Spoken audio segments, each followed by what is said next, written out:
open this computer. So maybe we should start now, and then. Right. That's why I was asking. Yeah, tell me. Warm welcome. Warm welcome. We're so grateful that Swami Jee could join and make time for us all. And Swami Jee, you could record this all as well. You two are recording, okay. right?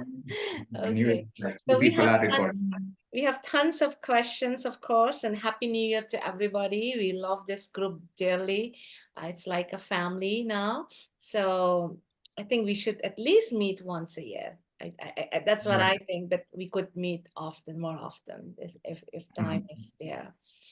So go ahead, Swamiji. It's you. You please enlighten us if you have got to know anything new, and then we will ask our questions. Right. So, like one of the things you asked in one questions is how to determine if someone will face the challenges or run away from it. Okay. How to determine if someone will go all out head on. Spotlight. Okay. He will go head on with the challenges, or he will try to escape. If you have been like following my articles on the site from last 1 year, I have written heavily on gunas, sattva, rajas, and tamas. Okay, 3 gunas of the nature: sattva, rajas, and tamas. Can you hear me? Yeah, we can hear you. Right. Okay. So that is where I kind of stopped now. Like I realized that this is where everything stops. Okay, there is no need to like go further than this. Sattva, rajas, and tamas. Okay, 3 gunas of the nature, and everyone behaves as per their gunas only. Okay, so if someone is at and okay. Hi, Amrita. How are you? Hello, sir. I'm good. How are you? Long time. We're so happy you can join. You bring so much joy to us. Okay, so we were talking about gunas. So this is where like everything made perfect sense to me, that we were discussing heavily in our class also and later class also about, okay, what makes the distinction, like if 100 children are taking birth at the same time, okay, at the I did a calculation once, within 1 minute 100 children are taking birth only in city like Mumbai or Delhi. Okay, so they all have the same chart, identical chart up to D60. Even their D60 is same. Okay, D60 also changes alternate minutes. Okay, so their D60 chart will also be the same. So we cannot say these 100 children are going to behave in a similar way. So what makes the difference? What makes the difference in their behavior, in their reactions to the situations and all? That's where the gunas are the main thing. They are the sattva, rajas, and tamas. Every person is at a different level of guna, and he will behave as per that. If you want to have further discussion, we can have. But I think I shared one session from current class, the existing class we are going on. I shared one session from that class in our batch also about gunas. That session will help. How are the gunas connected with the karmic baggage, though? Is the karmic baggage that decides the gunas? Of course, if someone has done a lot of good things, then the gunas will become good, right? Because gunas are ultimately the outside material, the gross things, right? Right. So let's understand. Let me explain things if we want to talk in detail. Okay, so just understand this. For next 1 minute, everyone here can try to observe their mind. What is happening in their mind? For next 1 minute. And then tell me what is happening in the mind. Next 1 minute. Just observe yourself, nothing else.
Right.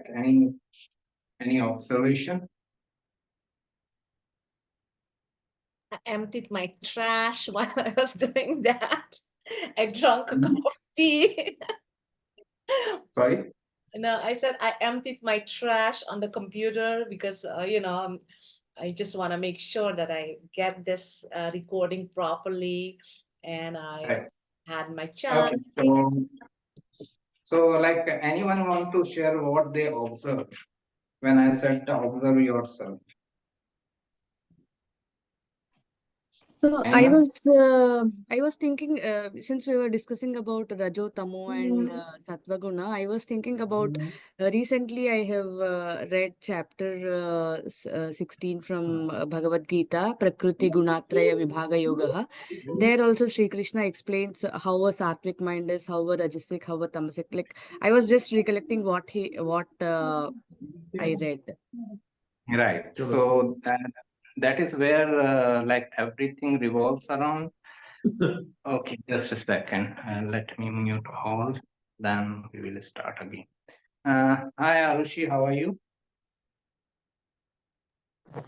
Hello, I'm good. Thank you. Would you like to introduce yourself? I am Dr. Arushi Dua. I am a homeopathic physician working with ESI in New Delhi, and I've been learning astrology for the past 1 year. Great. And Arushi is keen to learn more and more, so I thought that this session is going to help her more. Wonderful. So that's why. Yeah, thank you. Thank you so much for having me. Welcome, Arushi, from our team here. Yeah, thank you so much. Right. So, understand one thing. I said that observe and see what you observe. If you truly observe, only the observer remains. Nothing else remains. Only the one who is observing. You realize that you are the observer. No other thought will remain. Okay. Arushi, we are like right now we are talking about gunas. So understand this. Like right now I am sitting here. You are seeing me. If I just move out, now what you see? Your chair, your whiteboard, not you, but yeah. You see my chair and you see my absence from the chair. If you remove everything in the world, everything, what is left is space. Okay. That space or that consciousness, that same space is called consciousness, takes birth as a child. When a child takes birth, he takes birth as a pure consciousness, nothing else. No thoughts, no ideas of good and bad, no ideas of right and wrong. All those ideas come from the conditioning after that, from parents, from like society, from teachers, from schools, colleges, and all that. Okay, what is right, what is wrong, what is good, what is bad, whether I should meet this person, I should not meet this person, someone else tells. So thoughts start coming after that, and thoughts start overlapping the consciousness. Okay, this is where human mind gets developed. Okay, so suppose this is like consciousness, okay, which is always in the background, and this is human mind. Okay, this is human mind, and this human mind can be divided into three parts. Okay, that is like sattva, rajas, tamas. Okay, sattva is sorry. Let's start with tamas. Tamas is the destructive energy. Rajas is the creative energy, and sattva is the balancing energy. Okay, balancing between the two. If you pay attention, only these three activities are happening in this universe, in this existence. Either we create something, or we destroy something, or we sustain something, or we maintain a balance. Simplest example is that we started this call, that is Rajas, creation. At some point, we will end this call, that is Tamas, destruction. And right now, we are sustaining the call, that is Sattva. We get up in the morning, that is Rajas. We sleep in the night, that is Tamas. We go through the whole day, that is Sattva. A child takes birth, that is Rajas. A child dies after maybe like a few years, that is Tamas. And the child sustains the life, that is Sattva. Brahma is Rajas, the creator. Shiva is the destroyer, the Tamas. And the Vishnu is the in-between sustainer. God, God, generator, organizer, disposer. It is the same thing, Sattva, Rajas, and Tamas. Okay. So these three are main gunas of the nature. Everything functions as per this guna. Okay. And we develop into this guna. There is there is a lot of talk about like karmic debt and all. I did something to someone, so I'm suffering like this, or someone did something to someone, so he is suffering like this. If we follow this logic, this is logic of retributive God. This shows that God is revengeful. Okay, you did something wrong, now you have to suffer. I feel that God is all compassionate. So now understand it like this. As we are coming from various incarnations, from plants to animals and all. Okay. Suppose I took my first birth as the human being. From animal kingdom, I got my first birth as a human being. So I may get the human body, but it may be very difficult for me to leave the animalistic trait altogether. Just because I got the human body, it will be very difficult for me to leave the animalistic trait. So I will continue with those animalistic traits for first few lives. Okay. First 4 or 5 lives, although I am taking birth as a human being, but those animalistic traits will be there. Like I may be aggressive. I may easily get angry. I may be violent. I may be like fond of tamasic food like non-veg or alcohol and all. That is also one of the indication. Okay, I may be more interested in this tamasic representations of life, like drugs. Okay, or any kind of illusion. Okay, so that is I may be interested in violence. I may be interested in dominating someone or destroying someone. So first few lives, 1, 2, 3, 4, 5, somewhere I will first exhaust those animalistic qualities. Then I will get tired what I am doing. Okay, now with every life, I'm just creating a layer, creating a pattern. Now, when this thought first comes that what I'm doing, why I'm wasting my life like this, why I'm like destroying people, dominating people, killing them, okay, controlling them, then the soul starts evolving. Then the like person, like with every life, soul gets a new opportunity. Okay, with every life. Now, in the next life, suppose this person now wants to evolve. So now what will happen? First task he may be given by the existence that in this life you need to master patience. Okay.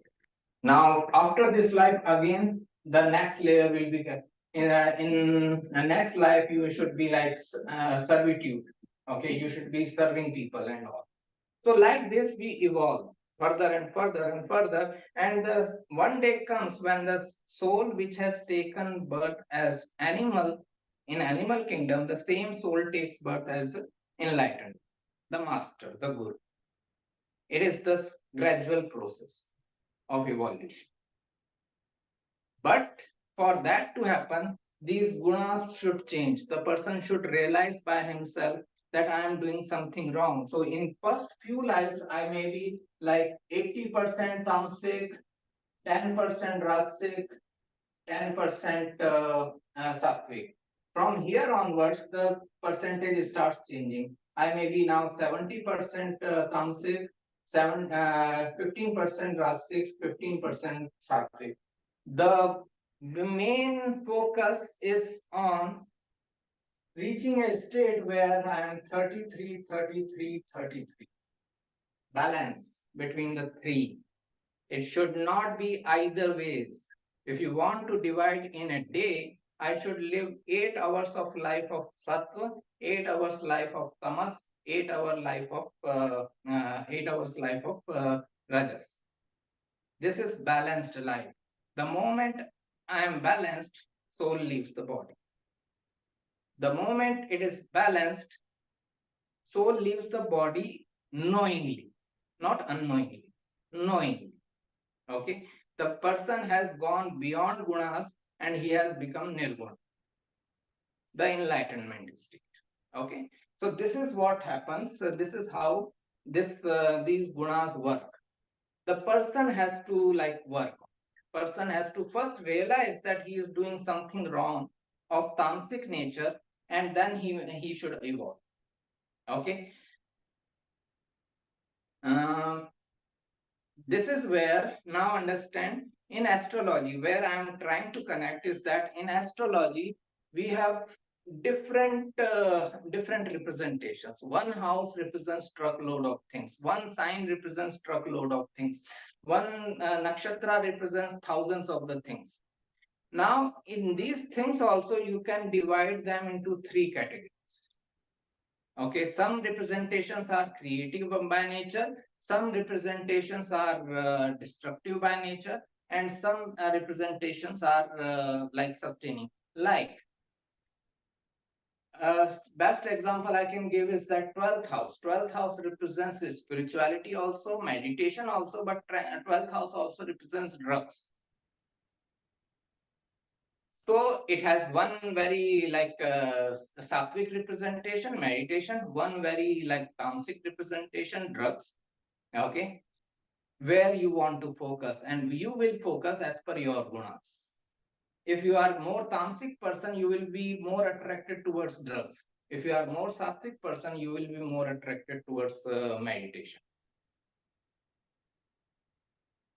So this is where the chart and gunas of the chart get aligned with the person.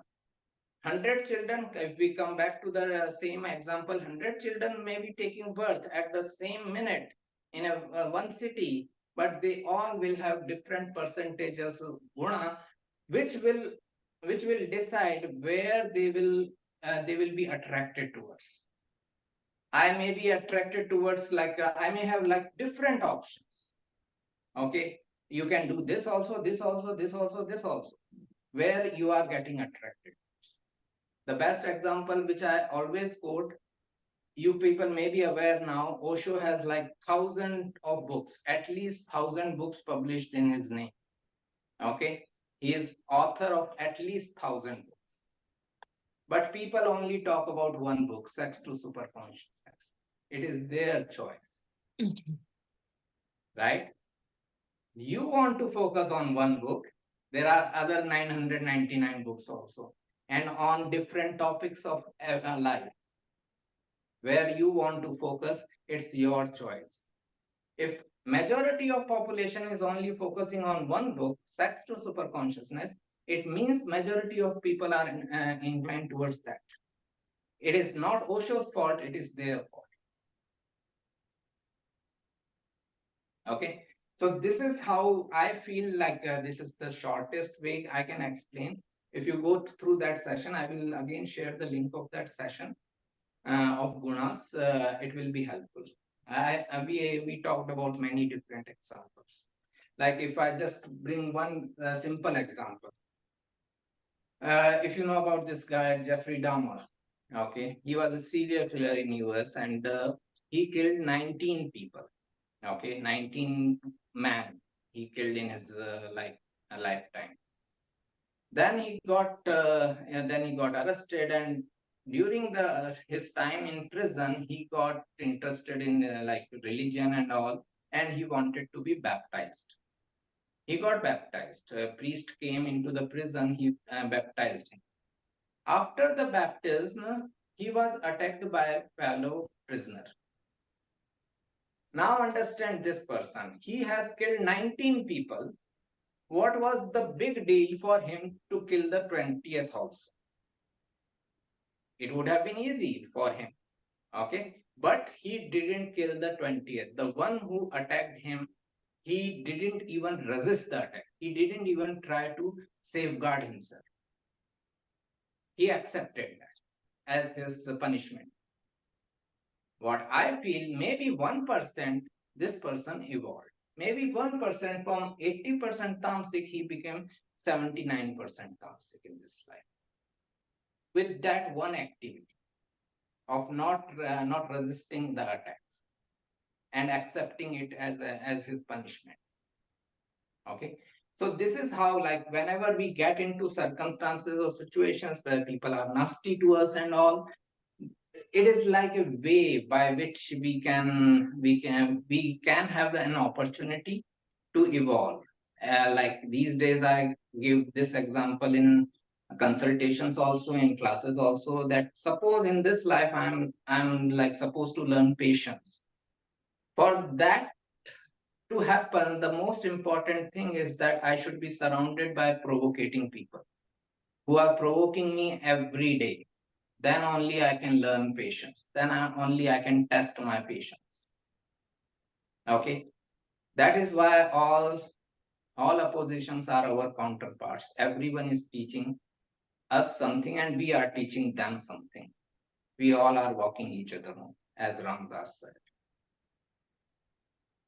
Any question? Anybody has a comment on that or question or yeah.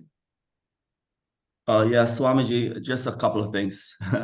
There's quite a few, but doesn't the person's birth karma and the surroundings, like the mother and father also, and their grandparents have an influence on the child? That's why everyone, 100 people born on the same time, same place, will have different karmas depending on their parental and grandfather karmas and environment.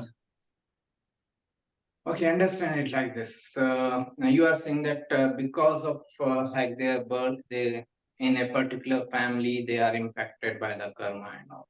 Yes. Okay, Also. great. Mm-hmm. Yeah. I can accept it only in the cases where it is a conscious birth. Understand what is conscious birth. Conscious birth can happen only when I die consciously in my previous life. Okay. Like I can tell from my own experience in last 10 years of my practice, only twice it happened where clients said that they remember the events of their life in the womb of their mother. In the womb of their mother. They remember the events that happened in the womb of their mother. Okay, after their conception. What this shows that these two people died consciously when they died in the last life. That's why they took birth consciously, means person waited for the right womb. Okay, person waited for the right womb and then decided, okay, I want to be the child of these two people because these two people can be very supportive of my path. Osho says in one of his preaching, for his last life, this life which he has lived, he has waited for 800 years for these two people, his parents, to come into a sexual intercourse so that he can take birth, because otherwise he won't have got the right environment. Okay, so that is a story of conscious birth. But most of us take unconscious birth. We don't know about our conception. We don't have any idea about conception. Soul leaves the body in this place. In the next moment, it finds the womb somewhere else, and it just runs for it because it needs body. So unconsciously, it goes there. Okay. So what you are saying is applicable on conscious birth, not on unconscious birth. Okay, then it is not our choice. It is understand it like this. Let's take my example. My father passed away in 2009. Somehow, I feel that it might not be his last life. He might still need to learn many things. Okay, so he might have taken birth again. Okay, now he will take birth not depending on people or circumstances of family, but what experiences he needs.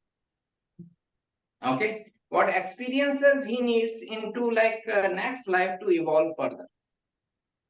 Who can provide these experiences? That existence will decide. Okay, go there. Okay, there you will find the parents and the family, which will give you the environment which is helpful. Here the existence is deciding, nature is deciding. There in the conscious birth, the person himself is deciding. The soul itself is deciding that I can wait for so many years for the two people to come into intercourse. Okay, so just to keep it simple, a person's birth is determined. The whole philosophy of Jyotish is based on the philosophy of karma. And that everything is predetermined, and both predetermined and your conscious will is determining your future, because that will be the past at some point. Your current actions are once, and it will be the past karma. So both are present, predetermination and your own conscious will. But the question is really, those people born on the same, those 100 people born on the same time, the same place, how their lives became different is according to you, depending on their gunas, right? Right. Right. So, but what determines these gunas? Doesn't the past karma determine these gunas? Yeah, the person, the consciousness, how much he is willing to evolve. I gave the example of Jeffrey Dahmer. One event throughout this life, this guy is killing people, 19 young boys, okay, with whom he had nothing to do. He was killing them. One last event was enough to maybe 1% evolution, if not much. Okay, just like that, I think in our class also we discussed about Ed Kemper. Okay, another serial killer. He surrendered himself. He never asked for payroll and all. He surrendered and he accepted everything. He was not caught. He said that if I wanted, I could continue killing people, but that's it. I done it. Okay. So these type of events, the person is ready to accept his mistake, ready to be honest with himself first. Okay, that makes the person evolve. Okay, so the responsibility comes back at the person. I will always put the responsibility back on person. The moment you give it to others, human mind is so cunning that it will not take any responsibility. Okay, what you said, predetermined and free will kind of thing. Predetermined or destiny is for those who don't have any criteria. Okay, the moment you have criteria in your life that this thing should happen, this thing should not happen, this is right, this is wrong, that means you are functioning through mind. Mind has criteria. Okay, soul doesn't have any criteria, consciousness doesn't have any criteria, it accepts everything. Okay, in this existence every event is happening right now. Even right now as we are discussing, few people may be giving charity and donations and few people may be trying to commit crime. Not a big deal. Universe allows everyone. Okay, that is the whole message of Bhagavad Gita. Leave everything on existence and fight this war. Even if you have to kill someone, no sin is coming on to you. Thank you Who so is much. telling? Krishna is telling. Okay. Right. Thank you. Yep. Sirisha? Yeah, I was also thinking about what Raja sir has mentioned. So you mentioned that when a soul leaves the body, it just randomly finds a womb and gets in. But whomever we are interacting with or whomever we are talking, whatever it is all based on the pending karma that we are balancing it, right? How does a soul just go to a random womb and start trying to balance their karma? It may not happen like that, right? Because, for example, I am born in this family. Okay. This is because of my past karma. Maybe the people whom I am interacting in this family, maybe in the past life they may be my other relatives or different relation, right? But say for example, and this after this life I go to some random womb and there it may not be. I don't know. I'm just thinking like it's confusing a bit, Right. but Yeah, I understand. Again, I come back to the same example. My father, he passed away in 2009. I don't think he would have waited for 15 years, 20 years now for his womb. Now I didn't marry. Okay, I don't have a child.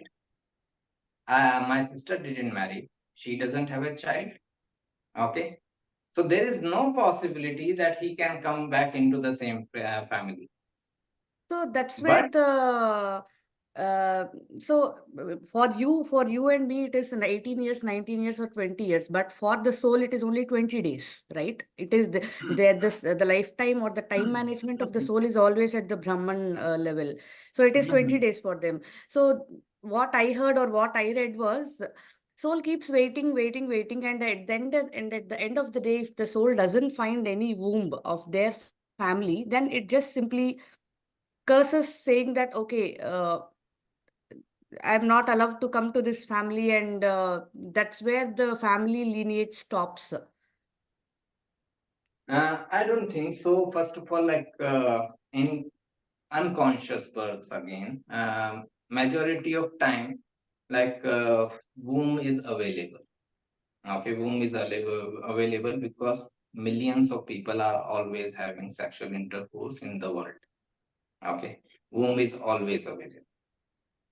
So that is why it doesn't happen with average people like you and I. If average person is taking dying, he will get soul then and there. Okay, the problem comes with very high level soul like people like Paramahansa Yogananda or like Ramakrishna Paramahansa and all that, or people like Hitler. They have to wait.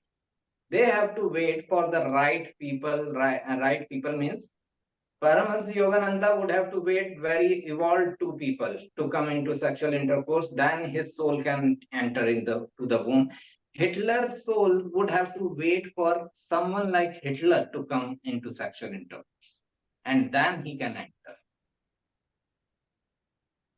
Okay, that is the philosophy.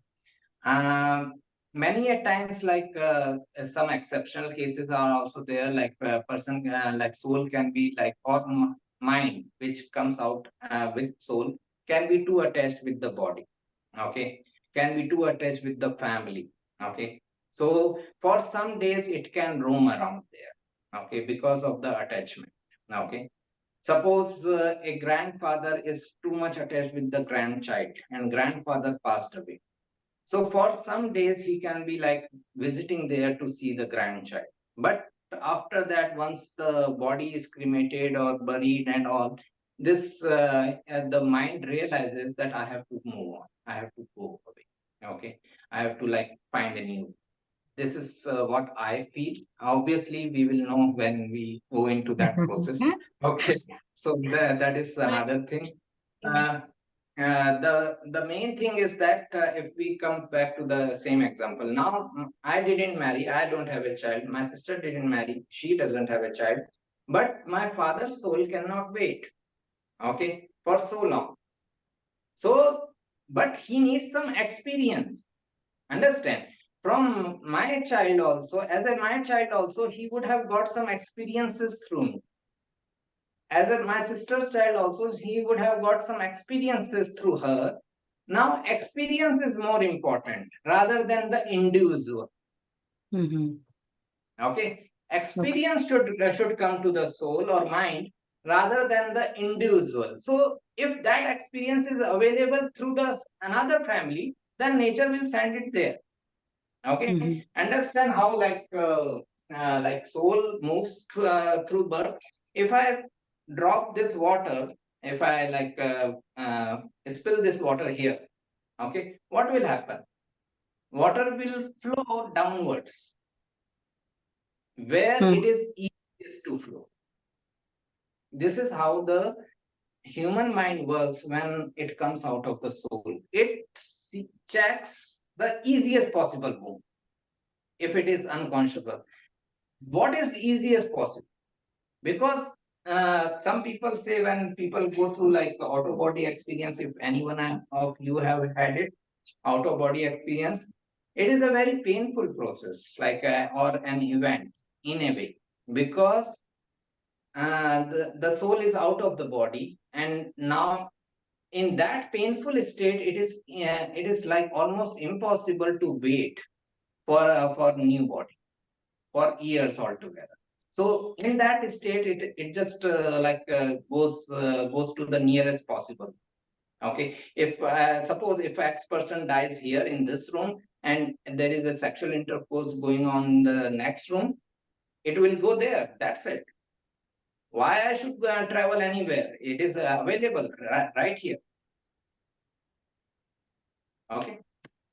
Okay, so we Thank will you. think about all these things and perhaps we'll have more questions, so we'll app you for that. So Swami Jee, I was listening and you reminded me in a nutshell what Maharishi always has said. Maharishi Mahesh Yogi, as you know, has taught the world TM and Transcendental Meditation. So the guna, the whole story of the guna comes in chapter 2, verse 45, where Sri Hari says to Arjuna, Nishray Gunyo Bhavatu Arjuna. That is the main theme of transcending. And I think this is what I come as a conclusion that, well, that's the message actually, that and we cannot force any thinking that we have on people. But the thing is that when people evolve by practicing meditation, usually it is transcending. It doesn't matter what technique you do, as long you transcend the gunas, you are doing the right thing. So of course I have studied TM only, so that's, I mean, Ian and myself, so that's what we know the best. So that's why you keep taking that example. But so when we transcend and we practice twice a day regularly, then the refinement of consciousness comes, because this is linked, and it's the more than 700 scientific research done on this topic, that the nervous system is linked to karma and stress. So when the stresses are dissolved in that source, because the mind comes back to refinement, to the source, and that's where enlightenment of all natural laws happen, and that's where also karmas get burned, because the yogic fire makes burns the seeds of karma, you see. So and that's you can find this back in Srimad Bhagvatam and Shiv Puran, in Mahabharata, and especially in, if we don't have time to read all that book, so we can just read the Gita and we find it there. So and it's better to read without any commentary, and if you have a guru, follow him, then it's all there. So the point is, what I want to make is, it's not a question, it's just a comment.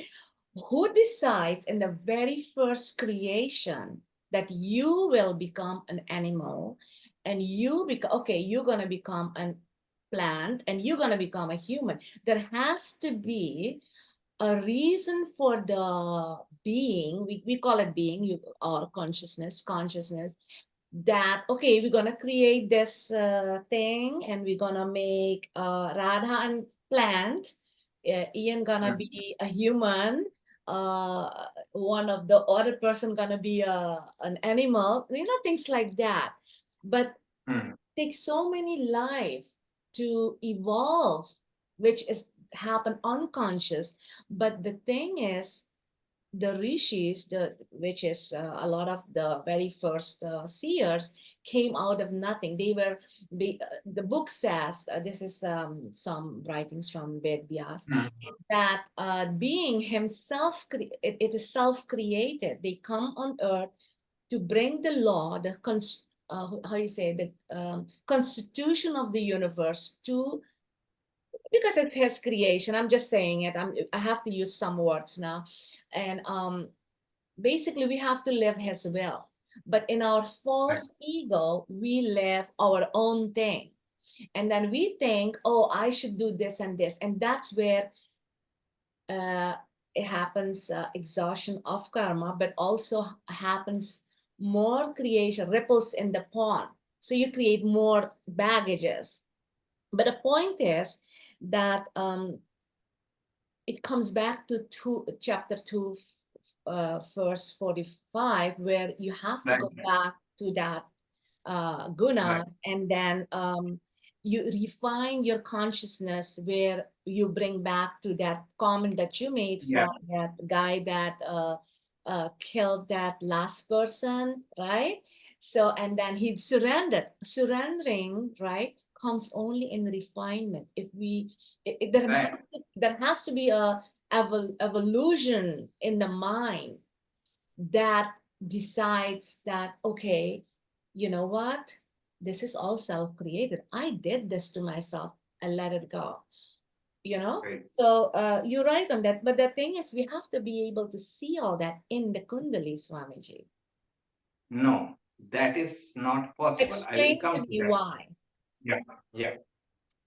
I will first explain where this chapter 2 says, Arushi, I will come to you. I will take it. Yes. So, where Arjun asked what pushes someone. Okay. What pushes someone to to take some action. Okay. What makes a human being to take an action? Okay, this is the thing, because no one wants to do evil, no one wants to commit a crime. Then why a person commits crime? This is where Krishna says that guna and gunas of the nature function, whichever guna you focus on, that event starts happening. If you focus on sattva guna, a sattvic event will happen. If you focus on rajas guna, rajasic event will happen. If you focus on tamas guna, tamasic event will happen. If I start focusing, giving energy to tamas, that okay, fine, I want to destroy someone, I want to kill someone, then mind will give me an idea to kill someone. That's it. It is as simple as this. Now coming to the ear. So the responsibility is again of human being where he wants to focus. Same thing as you asked, who decides who will get the body of animal or who will get the body of the plant or human being? Again, the mind, the consciousness decides. Okay, mind takes this thing. Now the next desire is I want to explore that. Osho says that it is not that giraffe has a long neck, that's why he can eat leaves of tall trees. It is like this, that he wanted to eat leaves of the tall trees, that's why he is given the long neck. There was this desire of experiencing something, exploring something, okay, new things. That's why we take different bodies. Okay, so again, the responsibility comes back to the individual. Third thing, why we cannot decide as per the kundali, okay, as per the kundali of the person or horoscope of the person about the gunas, it is better not to decide. Why? Because once you said to the person, you are tamasic guna person, that will be enough excuse for the person to continue commit wrong deeds. He will say, what can I do? My astrologer said I am tamasic person. I have to drink. Okay, I have to take drugs. What I can do? So it is much better that we cannot decide gunas by the kundali of the person or the horoscope of the person. It happened with me once. I posted some article on 12th house, and one of the again the same thing. One of the representation I wrote as drugs. One person commented on that article saying that, oh, I am going through 12th house dasha, that's why I am taking alcohol. Okay, that's it. He didn't look at any other representation of 12th house. 12th house also represents spirituality, meditation. Why you are not doing that? You want to take drugs or alcohol, so astrology is becoming an excuse. So it is much better that we cannot decide gunas through the kundali. It is the progress which happens through the life. Okay, it is not a static thing. It can happen. We can evolve or devolve in every moment. Okay, in this moment also, if someone comes and shouts at me and I start hitting him, I devolved. I lost that opportunity. Okay, so this is like continuous process. These gunas are fluid by nature. Okay, they can you can go up to 79% sattvic, then you can come back. If you just lose little bit of your consciousness, you can come back to 70% also. Right? Does it help, Radha ma'am? Yeah, I understand, but let me let Arushi talk, because I think she has a question, and then we come back. That I got it. Thank you so much. Yeah, Arushi. So I was thinking that when a person is going through a very painful disease process, is hospitalized and the illness is prolonged, and finally when the perceives the body, we say that it was good that the person got ridden of his pain. But if, as per what you're saying, when the soul leaves the body and until it finds a new womb and a new body, it's a very painful, that phase is very painful for the soul. Then why do we say that the person got rid of his sufferings? If from one type of suffering has gone into another type of suffering until he gets a body. So it is from our perspective, like we cannot see the suffering of the person anymore. My grandmother died, like I remember it was somewhere in 2007, December 2007. So she suffered for 20 days continuous. I remember the dates also, December 2nd to December 22nd. 20 continuous days, like she was on bed, and we were running around and all. So now on 22nd, when the soul left the body, when she passed away, We were relieved, not she was relieved. We were relieved. Okay, our like trauma was over, that we had to see her suffering like that. Okay, so because we feel relieved in that moment, we feel that okay, the like soul is also relieved. Got it? Yeah, but I was also thinking that is where we are supposed to reach, right? Ultimately, that is Mhm. the destination, what we are striving for. Then why does it have to be painful? Can I go on this a little bit, Swami Jee? Just let me explain, and then you can. Yeah, why that process is painful. That Why that is it be painful intermediary. if that is what we are ultimately striving for? You are saying that when the what we are driving for. Tell me, what do you think we are driving?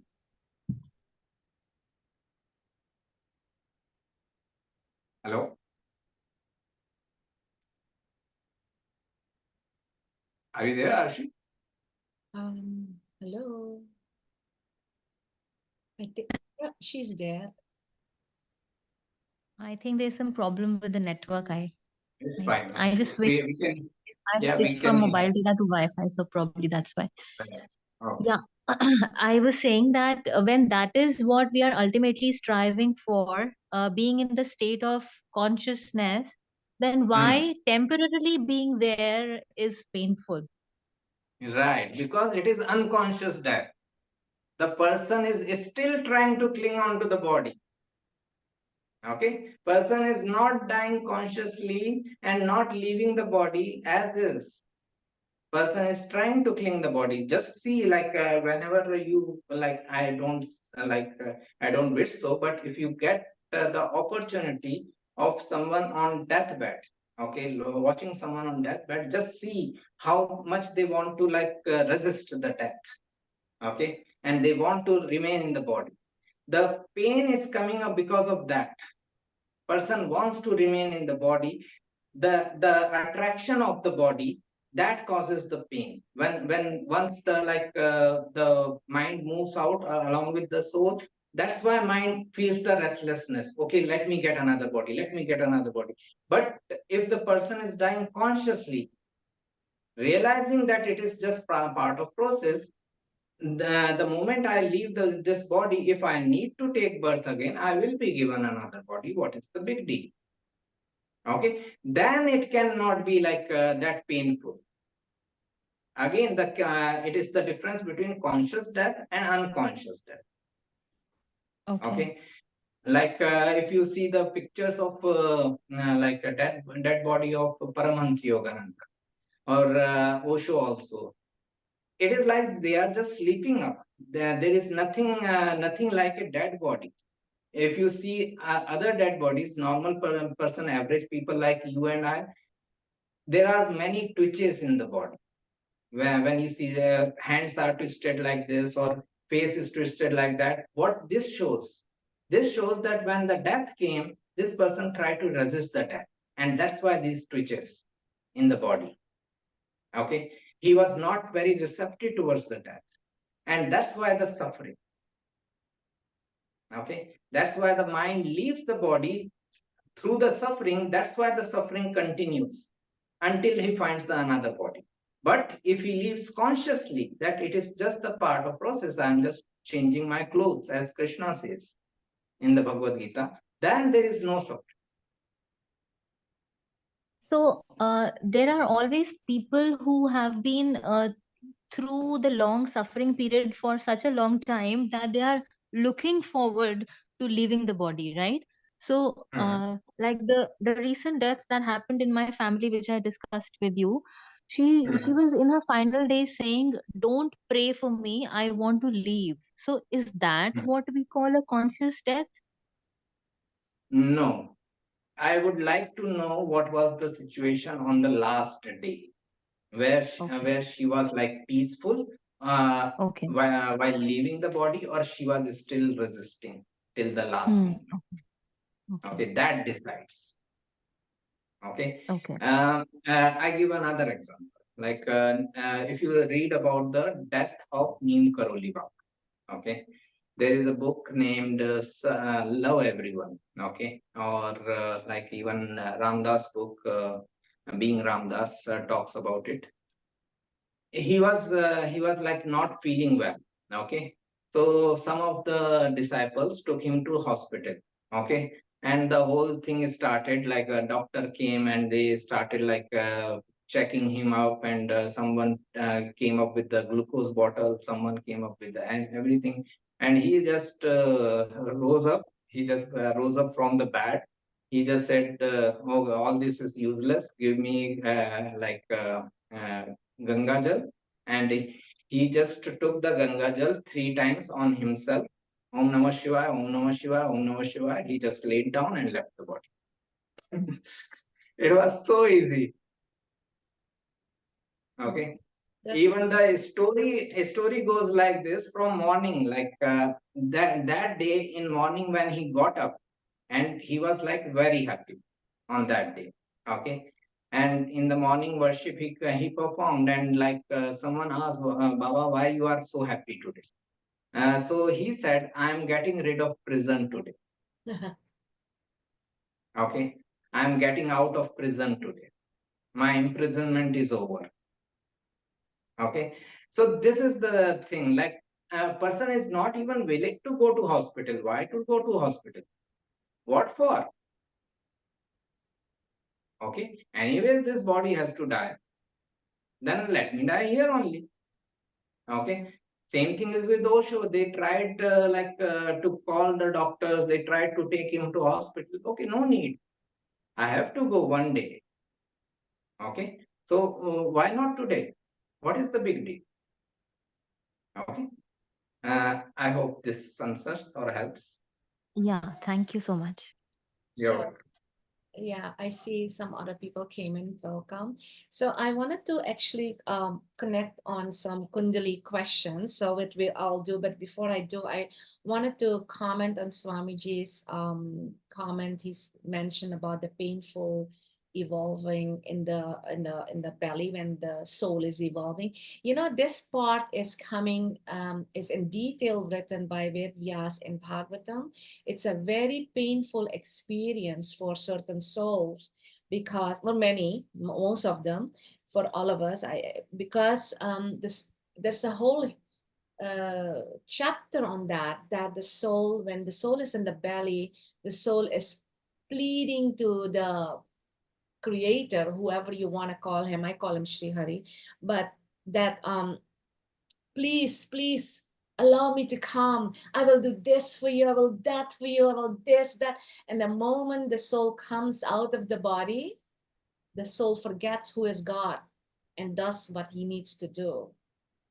Only and that he comes only out of that chakra, out of that wheel of karma, only when that soul gets refined, get evolves, you know, in connection with the being or consciousness, what you ever want to call, and lives according to the will of God, which is a high states of consciousness. And so this is one book that really changed my entire thinking and made me realize that's only the desire to know Jyotish came after reading this book. I was not into Jyotish at all. So this is a great book for anybody to read. Of course you can read whatever, but this is a good thing. Right. Swami Jee said, so that was a good thing. So Ian sir raised yes, his hand. it is. I guess he wanted to ask. Oh yeah, I forgot. Great. You can ask later. Yeah. Yeah. So any questions on this? We can go on this another time. Maybe it is such a beautiful topic. So. Oh yeah, just a quick comment. Mhm. The majority of human beings are living in ignorance. They're not enlightened. Those that are living in ignorance, they're afraid to die And because of that fear, the pains and all of that are associated with that ignorance of dying. So that's why most people feel pain when they die because of past karma and all these things. And the other thing I wanted to mention is that, according to the natural laws, everything is orderly. Nothing is random, but everything's orderly. Everything has a reason and a rhyme, and everything is chosen by natural law for you to be at that place at that moment and all of that. Those two comments I had to make, that's all. Right. So I have a question. Sorry, go ahead, Swami Jee. Yeah, so just to like conclude on this topic, again, like I feel that there are only two type of people in this world. Okay. One person is like living in mind, other person is living in consciousness. Okay. One person is unenlightened, as we say, or other person is enlightened. I just give one example or one story about this Sufi mystic. He goes on to like asking for alms, charity, and all, along with his disciples. And one day it happens that he doesn't get any charity. He doesn't get anything to eat. So in evening he comes and he sits on like his place, and just like he used to worship God and thank God every day, he again worshipped and thanked God for this day. So his disciples asked, why you are worshipping today, what you are thanking for today? We didn't get anything, we have to sleep hungry. He said that I am thanking God for giving me opportunity to fast.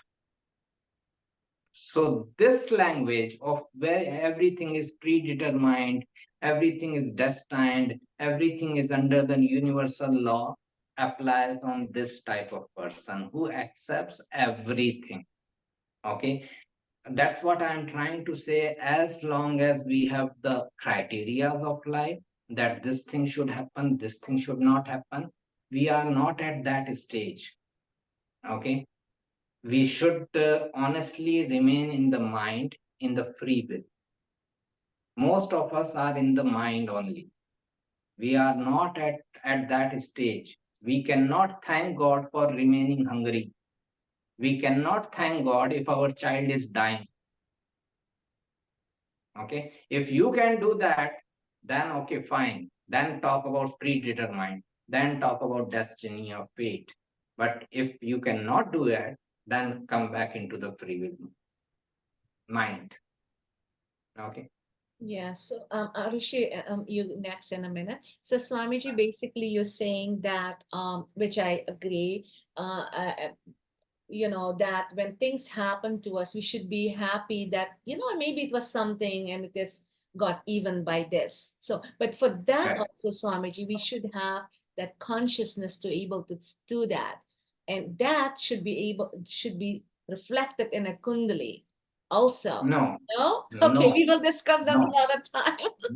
So that will be like a very dangerous thing to say, that this evolution is also decided by the kundalini, okay, or astrological chart, because this cunning human mind will say that what can I do? My kundalini doesn't show. My astrologer doesn't tell me that I can evolve. Oh, I meant something else, but I will go on it after Arushi. So Arushi, go ahead. Yeah.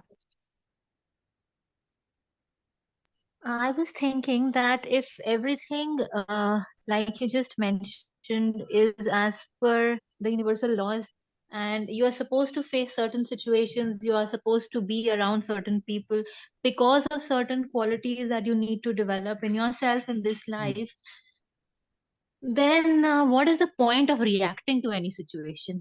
You just be a spectator and witness whatever is happening and try to learn what you are learning. You are getting to learn from that situation. Right. So there is no point of saying anything, reacting. Sorry if I interrupted you. Have you completed? No, yeah, almost. All right. You want to add something? No. Okay, great. So best way is to like understand right now I'm sitting here. I should look at it is that I'm sitting in a cinema hall. I'm watching a movie. And all these characters in front of me are part of the movie. Okay. My problem can occur if I get attached to one of the characters. Okay. One of the character of Radha Madam is also one of the character of this movie which I am watching. Ian sir is also one of the character of movie which I am watching. Arushi and Amrita are also character of one movie which I am watching. My problem will occur if I get attached to any one of them. Okay, if I am just watching as a witness, what is the problem? I can enjoy the movie. I can come out happily that it was a great movie. Right? So if I get attached to like people around me and I start, and why I'm saying attached, once you are attached, you are bound to react.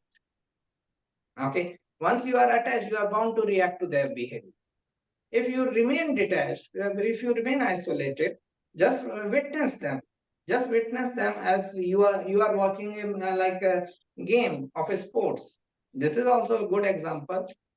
Suppose like India-Pakistan match is happening or some other like arch rivals. We get attached to a particular team. Okay, I am Indian, so I should support India. I am Pakistani, I should support Pakistan. But there can be a neutral person in between who is just there to watch the game. Whoever plays well wins, and I get the entertainment. That's it. So this whole world is that movie which is being played in front of you. And if you remain detached, you can just enjoy the movie and come out of the theater. But there are certain qualities. I'm sorry. Can I go on? Yes. Yeah, sure. Okay. I was saying that how do we know that what qualities have we been sent to develop in this lifetime? Because I'm sure there are certain qualities for which you need to act, and you can only act when you get involved in a certain scenario. If you need to develop empathy, if you need to develop love, courage, how do you do that without not getting involved and without enacting in a particular scenario? These qualities you are talking about is like not like person specific love, empathy, and all. It is not that a Buddha loves only a specific person. He is always in love. He loves everyone. Okay, he has empathy or sympathy for everyone. It is not that Jesus only loves his disciples, he loves also those people who are crucifying him. That's why he says that forgive them, God, because they don't know what they are doing. Okay, so it is like a state of the person. Okay, so those qualities are natural. Then it doesn't depend on one person. If we are projecting on one person, then again like it will like come back again. Okay, that other person may respond in one way or the other way. Okay, so this is what I'm trying to say. Coming to other question, like in certain situations, like we have to react. Okay, I agree.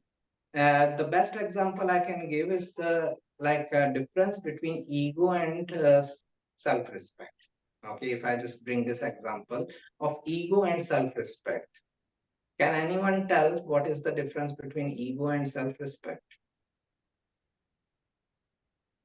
I can think only of Krishna and Arjuna, because Arjuna and his family was on and on and on and on abuse, and God knows all that.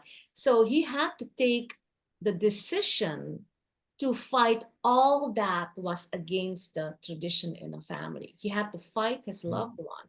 And to do that, you should have that courage. I mean, that's what it comes back to, Arjuna had to go beyond all that. We can say to somebody, you do this, you do that, you have to forgive, you have to be compassionate and all that, but one cannot do that if one doesn't evolve. So we can say it's like someone sitting on the highest evolved roof and saying, do this, But we have to lead the people. We have to lay a ladder how to come there. If we don't have that, if we cannot practice, we cannot come there. And that's why I believe in, yes, there is all enlightened, and there is people that come in flavor. That's why we allow people to do. But then you if you know better, you make space. That's what I think, Swamiji. What do you? Right. Ego is always comparative. For self-respect, you don't need comparison. Okay. Ego always needs two people. Okay. I can have self-respect that I am an astrologer. Okay. I am an astrologer and I am trying my best to help people. But the moment I get into this thing, I am better astrologer than this person, or this person is better astrologer than me. He is followed by these many people. I am followed by these many people. This is ego trip. Ego always is comparative. Okay. So when it comes to self-respect, I am bound to defend myself. If someone is trying to ride over my self-respect, which is non-comparative, which is about me only, I am bound to defend myself. There I have to defend. But if I am like trying, I'm in ego trip, then the conflicts will always happen. Okay, then I cannot prevent the conflicts. In self-respect, conflict can only happen when there is intrusion in the self-respect. Okay, so we are bound, coming back to Arushi's question, we are bound to react in some situation. These are the situations where your self-respect is hurt, where someone is trying to ride over you. Okay, then you are bound to react. And what things we need to learn is what things are presented in front of. Okay, like if I am like a very aggressive person, okay, if I am a very angry person, I need to learn compassion in this life. The same energy can be transformed into compassion. Anger transformed into compassion. Okay, same thing.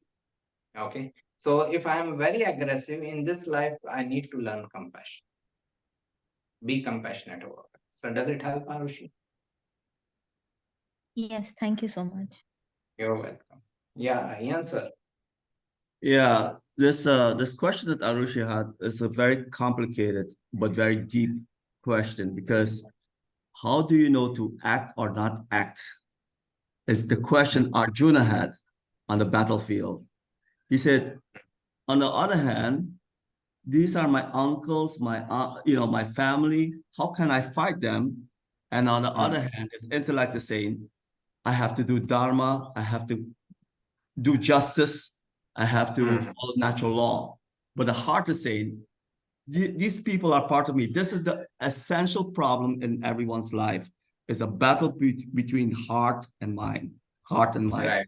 And what Lord Krishna told him is you have to go beyond heart and mind. You have to transcend heart and mind to get the answer. Because he said, certainly in fear, out of duality, fear is born. And that fear causes confusion.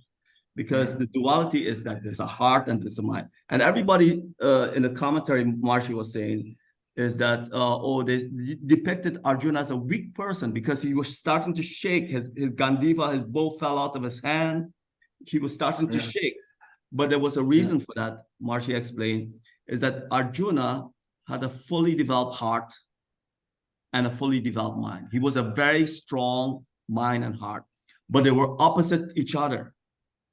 And the opposition caused the shaking of the body, because when your fully developed heart says, oh, these are my loved ones, how can I kill them? And the fully developed mind says, oh my gosh, this is my duty to kill them because they're doing bad. That conflict is what we have in life. And only when you have unity, when you go to the transcendence, you go beyond, that means transcending, you go beyond the heart and mind, you go to the source of unity, you get the solution. Yoga sta kuru kramani. You have to get established in yoga and then you go to command, you perform action. So that was the only solution that you can find, because in daily life, we have a situation. Should I tell my sister-in-law that she's wrong, or should I not bother? It's a conflict, right? Right. Now, just to understand, like what you said is like very pertinent, where you closed. Should I tell my sister-in-law? If that lady had not been your sister-in-law, would you have told? Right. My sister-in-law is making the difference. My sister-in-law. Right. If that lady had been someone else's sister-in-law, would you have told or not? Probably not. Right? So whatever is that decision that you should apply here also. Right. Okay. That's what Arjun is saying. My relatives. Why? How can I kill my relatives? Krishna only told him, this is the way to kill your own relative. You are asking how to kill my relative. This is the way to kill your relative. Okay. This guy never complained about killing others. Throughout his life, he was killing others. He never. He's a warrior. Yeah. So first time he's in front of his own people. How to kill my own people? My people should not be killed. He is only saying my people should not be killed. Let anyone else get killed. Okay. If I am of a Hindu religion, Hindus should not be killed. Let everyone else get killed. I don't care. Okay. So like there was this funny conversation, and that about Kalki Avatar and all with my friend. So he said that Kalki Avatar will come and he will safeguard every Hindu. Okay. And I asked what will happen with others. He will kill them. Then I said that your Kalki Avatar looks like a mass murderer, nothing else. Exactly. Swami Jee, if I may, I just want to say this thing that I think is considered very important about the philosophy of karma. Maharishi, in his chapter 1, verse 1, is commentary of the Bhagavad Gita in Maharishi's book. He explains the role of dharma and karma. I thought it was very important for this subject. Then I won't talk anymore. Now you can talk, but you can also copy and paste it in the group chat, no, in the WhatsApp chat. But you can say it so that we have it on the recording. It's fine. You can share in the group also, so like everyone will have it. Right. So, but the essence of the whole thing is that we all know the law of karma is as you sow, so shall you reap. If you do bad, bad will come to you. If you do good, good will come to you. That's the whole philosophy of Jyotish. And but the unique thing he had was the role of dharma. He said dharma is an innocent force that acts like a scale, a balanced scale, and it will rule the same way whether you do good or bad. So if you do a lot of good, the scale tips, and it gives you happiness and joy as a result, because it will balance it out and gives you happiness and joy as a result.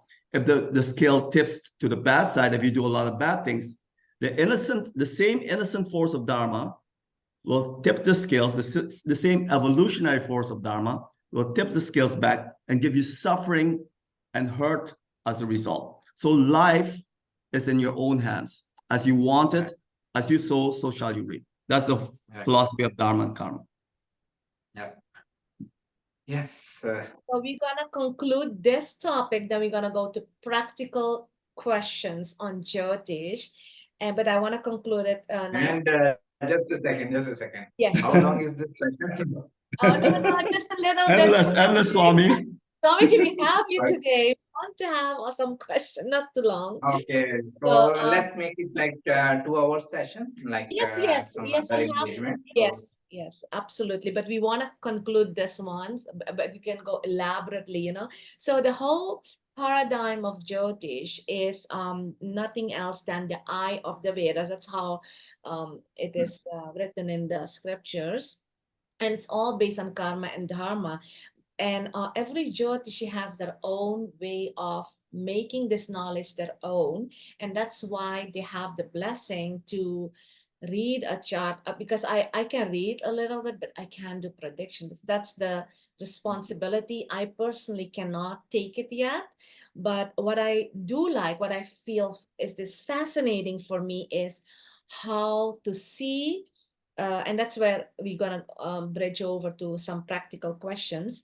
How to see the chart, the Kundali, and then how to see the alignments. And that I call that as remedy. I don't want to use the word remedy because there's so many remedies, but the main remedy, the main alignment is meditation. You have to be back to the self. You need to be knowing who you are. We are nothing else but than that one gulf, that one wave of that ocean. But when we merge, we become that ocean. That's what it is all about. And only then we can live the will of, do good things and live according to natural laws.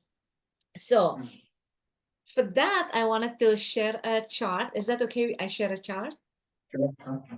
So I have a question on Sri Rama's chart, but if others have other question, can do that too. It's fine. Please share. Let me Share ask this question first before I go to his chart.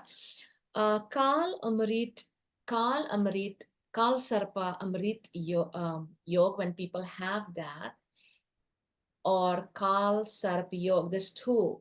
What is the difference and why? I have found, this is what I've learned this last year, that people with Kal Sarpa Amrit Yoga has the ability to forgive and the others not. Is that true? Or how do you see, how do you elaborate that? What is like Kal Sarpa Amrit Yoga? I never heard it. Okay, so I know Kal Sarpa Yoga. So Kal Amrit, when the planets are from Ketu clockwise to Rahu, the other side. Right. I got it. Yes. So they say that from Ketu to Rahu is a better one, better Kal Sarpa Yoga, and like from Rahu to Ketu is like difficult Kal Sarpa Yoga. If all the planets are on the one side of Ketu to Rahu, from Ketu to Rahu, then it is like better one. And but if it is Rahu to Ketu, it is like a difficult one. Well, it's not a better one, Swami Jee, but what they say is, and I tested out a couple with people. And what I found out is, this is what I found out is that these people go to hurdles, challenges, but as they mature in life, as they get older, they find out that, hey, I should just forgive and let go. So they have the ability to forgive, while the other ones cannot forgive. They hold on to things. That's what I want to ask. We have to know the person very closely to come to such judgment. Like my sister has this, what you are talking about, Ketu to Rahu. Okay, the Kal Sarpa Amrit Yoga, if it is called. And like being an Aquarius ascendant, she is much into service, and that involves part of forgiving also. And we both have developed this ability for last 15-20 years. So I can agree to this point, but it is like individual based. Okay, we cannot make a generic rule out. Okay. Another question I had, and these are, thank you so much for that question, but because I tested out and said, okay, I see this, I see that. Anyway, so thank you. So we will keep study that one. How do you, this is another question I wanted to ask you now, when people ask to read, how come some people have moon, for instance, in difficult position like 6th, 8th, and 12th house, yet they develop a way of dealing with life beautifully? Usually it's a bad position though. Yeah, it is bad from our perspective again. Like we think that 6th house is difficult house, we think that 8th house is difficult house, we think that 12th house is difficult house. Every house has like some good thing and bad thing attached. Okay. Probably this person needs that experience, like what we are, like Arushi was asking, how to know what thing I need to learn. This is one way what we can say, that if someone has like credit like 6th house, they may need to learn how to deal with my conflicts in a better way, in a more evolved way. Okay, if they have one of my client has like 4 or 5 planets in the 8th house. and her life has been continuous like instability. Like she is now in her mid 50s, still like she wakes up every morning with new chaos in home. Okay, so that is like her like overloaded 8th house. But this is what she needs to find: stability under instability. Okay, she needs to realize that human life is bound to be unstable. Unless and until she gets that experience, she cannot realize it. Okay. Likewise, the 12th house, the losses, the spirituality, we need to realize if someone has like a loaded 12th house, he needs to realize that no matter how much we accumulate, no matter how much we hold, things are going to pass away. We are going to pass away. Nothing is going to stay here. So this is they have to realize. Okay, who realizes, who doesn't realize this, it is again because of these gunas. Someone who has like more sattvic energy in him, okay, that person has more capability of realizing. Someone who has like less sattvic energy or rasic energy, more tamasic energy, then also then he may have difficulty. Even there, we cannot say he cannot realize. The best example of an enlightened one who is tamasic, okay, he was tamasic and still enlightened, is Raman Maharshi. Okay, that guy is completely tamasic.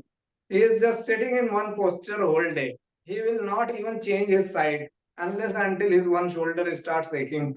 Okay, that person was complete tamasic, nothing else. Okay, but he utilized that tamasic energy also in spiritual matters. He utilized that sitting ability also for meditation. Okay, so even from tamas you can jump into like nirgun. Even from rajas you can jump into nirgun. Raja Janak is the best example, and obviously sattva is. So balancing can happen from anywhere. Okay, not necessary only from sattva.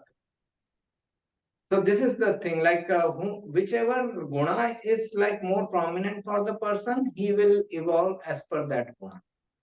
Okay. Again, we cannot decide as per the chart. So this is the as per the kundali, as per the chart of the person. Okay, this person has lots of 6th house planets, then this is the life of suffering. I can show like hundreds of charts to you where 6th house is like flooded, but still person had like a good life because maybe they are in a legal career or a health related career. Law is 6th house and healthcare is also 6th house.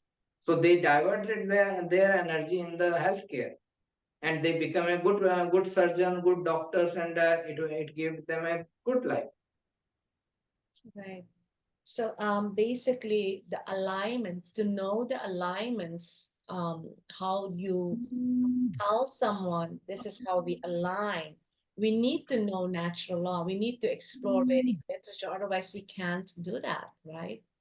So, but there are few ways, like either Vedic literature or the guidance of the guru and all that. That is also a possibility. Can you hear me? yes, Swami Jee. We can hear you, but you froze up. Just a second. Yes, And now? Yes, you're good. Yes. Right. So it is like the kind of thing what I was saying, that the like this what 6th house example I was giving, that the person is aligned. Okay. For alignment, there are many things like scriptures are there, meditation are there, guru's advice is there. Listen to your guru's advice also. Devote yourself to your guru. That is enough ways to like find your path. Yeah, Arushi, you want to ask something? I was just wondering if somebody has, like you were saying, like if there's an energy focused in one particular house, so it is easier to understand that that person has to learn things related to that house in that particular lifetime. So I was just thinking, if somebody has a very distributed chart, like there are no planets, mostly all singular planets sitting alone, no conjunctions and all. So does that mean that person is more balanced in nature? Then the learning or lesson this person will get will be as per the dasha he goes through. Okay, which planet dasha is activating which houses. Okay, as per that. In this type of scenario, as we discuss in our classes also, like so many planets in the fifth house or sixth house or eighth house, wherever you go through one or the other dasha, this one house will always be active. This sixth Right. house will always be active. So you are always dealing with this area of life. Okay. So that is Okay. like where we can potentially say this person has karma there. But if it is like equally distributed chart, like one planet here, one planet here, one planet here, okay, and then we have to like understand this person's karma in life through the dasha he goes through. Yeah, that's okay. But I was just trying to understand if it means something, as in It multiple only planets means in a house. that, yeah, sorry to interrupt Yeah, you, yeah. but like it No, only no. means one thing is that he doesn't have a strong karma towards one particular area of life. Okay. So is that supposed to be a good thing? Now you'll say there's Mm. nothing good or bad. Right. So Yeah. I will say that uh,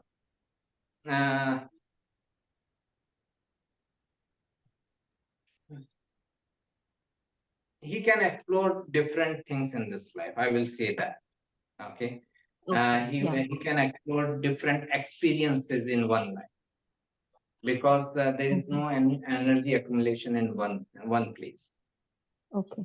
Yeah. Okay. Okay. Great. I have a question. Yeah. When do you use dignity and upachaya houses in order to predict? So when do you use them? Let me say it. Let me ask like that. Dignity, like predictions are always dignity based. Largely, 90% of predictions are dignity based. If planet is in good dignity, sooner or later it will give you some good results.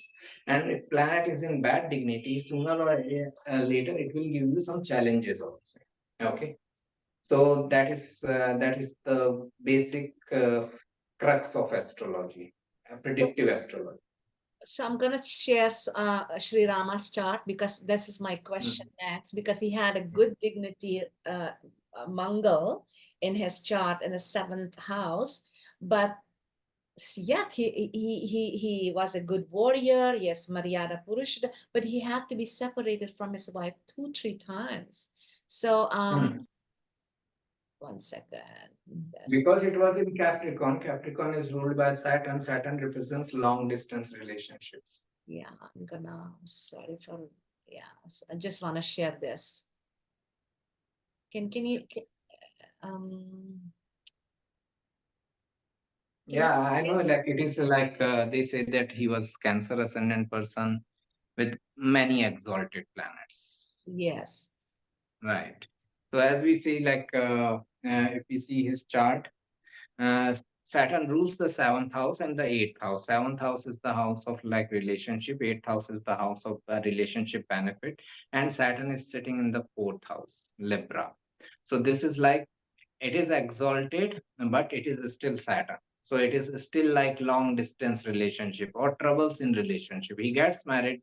Next thing is he knows is that okay, he has to like go on exile. He goes into exile, then he finds that his wife is kidnapped. He wins the battle. He gets his wife back. Next thing he knows that okay, he has to like let go of his wife again. Okay, so this like continuous instability in relationship. 7th lord is also 8th lord. Okay, instability, ups and downs. Okay, that is what we can see from Saturn. That's why I said that Saturn remains Saturn. Doesn't matter if it is exalted, debilitated, or anything, it is going to like give you some trouble. Okay, does it help? Yes, and Swami Jee, it is also Lord of his children, the fifth house, where is Scorpio.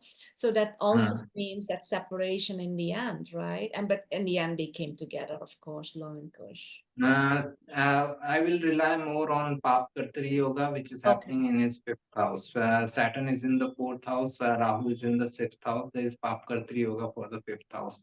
Limited benefits from the children or the first child. Right, right. And so because of this temple thing, I was thinking, let me go see his chart. So I was wondering, this is another question I have. His Surya is also exalted, but so he's not on this planet. Of course, he lives in many people's hearts. How would you explain his fame, the building of the temple through Surya, or is it something else? Can you elaborate that? Fame, if you are asking about this long-term fame, goes into generations and all. Saturn represents long results, long-term results. Okay, so when Saturn gives results, it stays for long duration. It goes into generations after generations after generations. So as Saturn is ruling his seventh house is also like other people, masses. Okay, so it is also a house of fame, seventh house, and Saturn is also aspecting his 10th house of fame. Even the 10th lord is exalted. Okay, in the Capricorn sign Mars. Jupiter's aspect is there on the seventh house again. Okay, so this is like lots of exalted planets coming together, which is giving him like long-term fame or recognition. Generations after generations, yugas after yugas. Wow, so I totally forgot Shani, because Shani is Saturn is also exalted. So I see. Thank you so much. This is wonderful. Swami, other Yes, question. yes, sir, I will come to you. Okay. It is like so many exalted planets. Except Mercury, everything is exalted. Even Mercury is getting Nij Raj Yoga. So lots of planets are exalted for him. Okay. Yes. So that brings like a lot of beneficial results for long duration. Venus is exalted too. That gave him the devoted wife and dharmic wife, right? Or We can. you could say that. Okay. All right. Thank you. And how could you see that his hands were skilled? Because he lift that heavy bow. It has to do with hands, right? How would you see that in the chart? Third lord is Mercury. Again, maybe it is getting like this Nij Raj Yoga because of exalted Venus, and it is aspecting back at its own sign. Mercury is aspecting back at its own sign, so it is like kind of protecting that sign. Okay, so that can be one of the reasons. Okay, thank you so much. Okay, go ahead, Ian. What does the Mars in the seventh house do? Does it have any detrimental effects in the seventh house? Mars in this type of chart, like Mars in Capricorn in the seventh house, is like a very protective, like a spouse, a protective partner. Okay, but if Mars is in debilitation, Mars is in like this Virgo or Gemini enemy sign or debilitation, it can be difficult. And like I know a girl, like. This can be like best example. Sagittarius ascendant, fifth lord Mars in the seventh house. Fifth lord Mars in the seventh house, Gemini. Okay, so Gemini is quick. Okay, like mercurial energy. She wants to quickly get into like relationship. Even her first marriage, she ran away from family and she got married. That marriage didn't sustain. Okay, for more than 6 months. Then again, like she tried the same thing again, running away from family and all.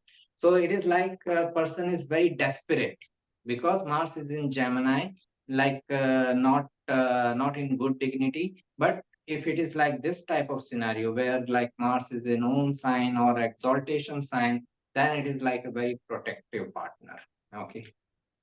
But it didn't take away that he had to be separated. But the partner was. Yeah, that is there. Everything is in addition. Everything comes down. So Mars, and that comes because Mars quality is cutting, is like sharp still, right?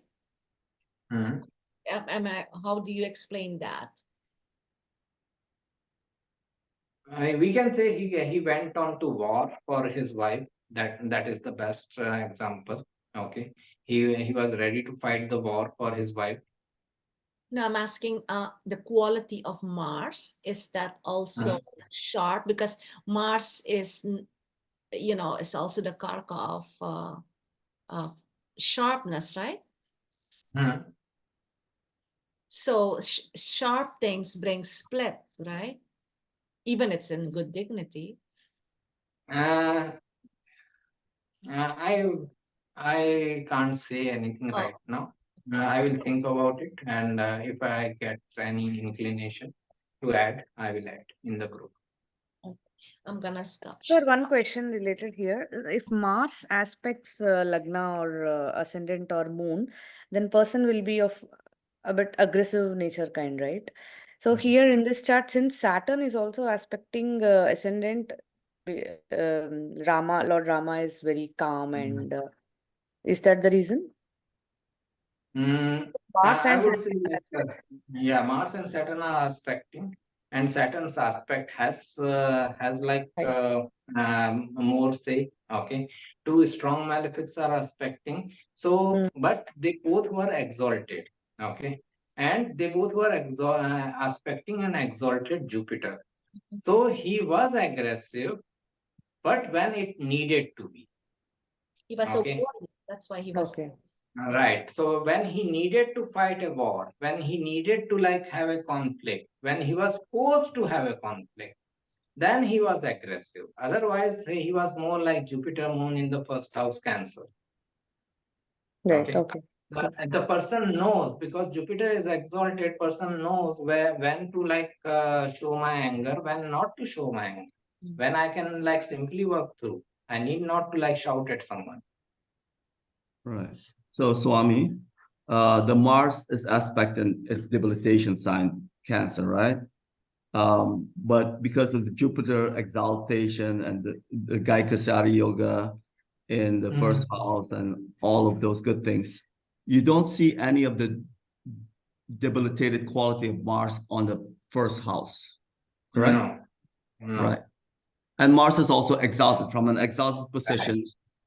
Right. If the Mars is in an exalted position, even though it aspects its debilitation sign, you won't see any bad qualities coming from the exalted position. Understand it like this: like any planet which is exalted is going to aspect its debilitated sign, right? Right. Even Jupiter is going to aspect seventh from its place. Right. Understand it like this: the aspect. Suppose I am a very strong person. Okay, I am a very strong person. Physical health is great and all that. I am perfectly physically fit. My stare or my aspect on someone will be equally strong. When I look at someone, it will be equally strong. Okay.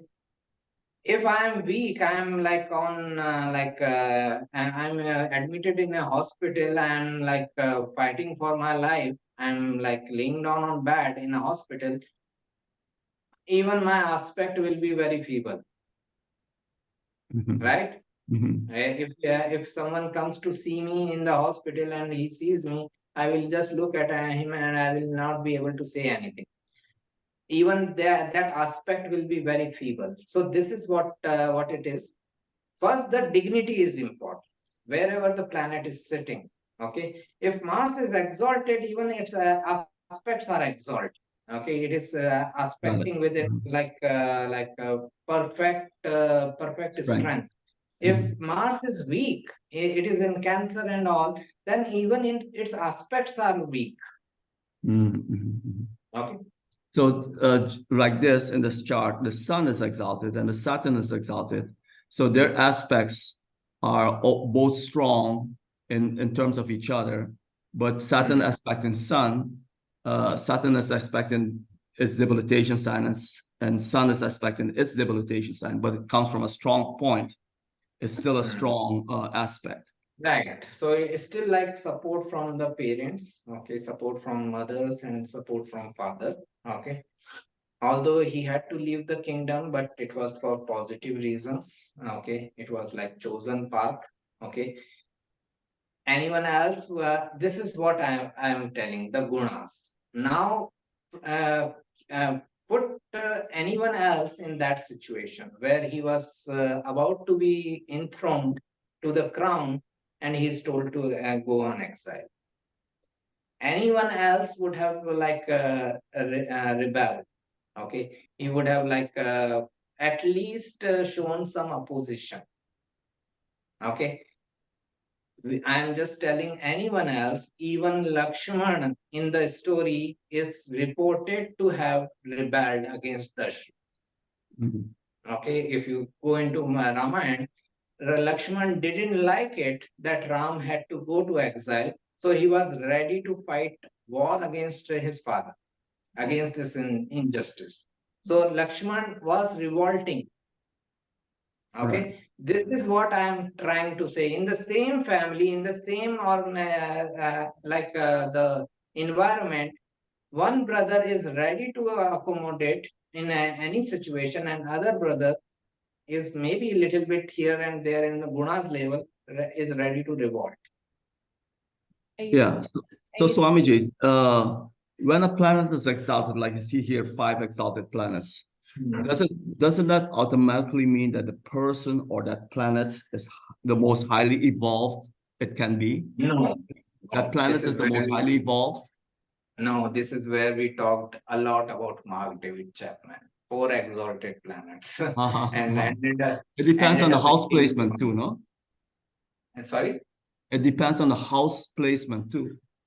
No, he had like a Scorpio ascendant, Jupiter exalted in 9th house. What else you need?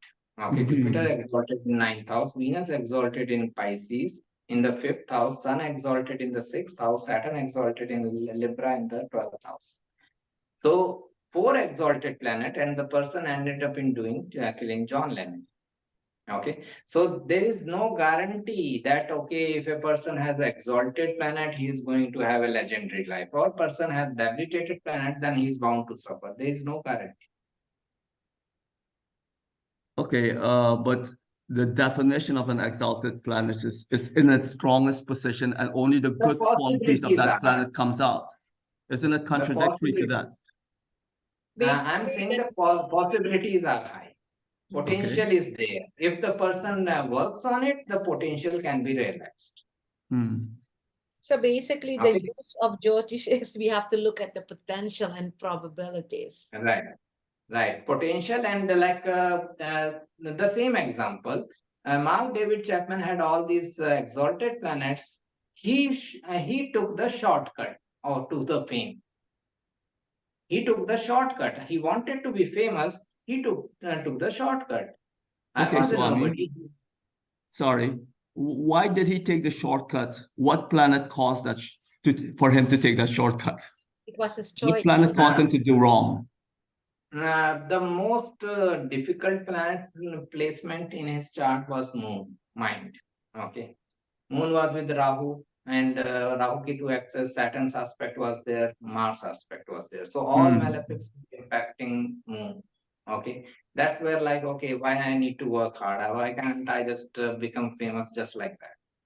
Okay, so it wasn't the exalted planets that caused him to do wrong. It was the weak planets that caused him to do wrong. Correct? Yeah, you can say so. Okay. But this is where his chart intrigues me. One moon is weak, but 4 exalted planets were also there. Right. Then later on, just a second, madam, let me complete, and then I will take the question. So later on, he exhibited all the exalted qualities. Okay. Later on, like after killing John Lennon, he accepted everything on himself. He didn't blame anyone. He took up the responsibility. I am the one who should be blamed, no one else. Okay. This is again like exalted planets, like a quality. They take responsibility on themselves. Got it. So you're saying the moon conjunct Rahu caused him to do that mad behavior? I would say like it was indicating that something can go wrong. He gave the energy to the to that event. Okay, he gave continuous energy that I need to kill this person. I need to kill this person. Obviously, like mind will give thousands of ideas. Then. Okay. Thank you. Swami Jee, it's very important to see, know the houses, the bhavas, and bhavas means feeling actually. I like the Sanskrit words. So, and also the grahas, because the graha shows, for instance, moon is a royal planet. So it is very important to see where the royal planets are sitting. And in connection to that, we have to know where Rahu sits, because Rahu and Ketu remains the indicator of what amplifies and what has to be, in connection of letting go, right?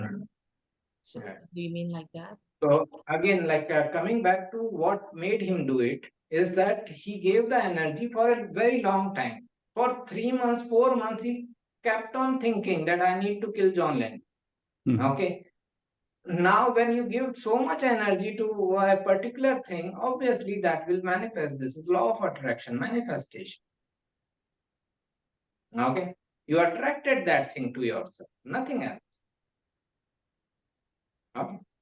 Right. Any other question? Anyone?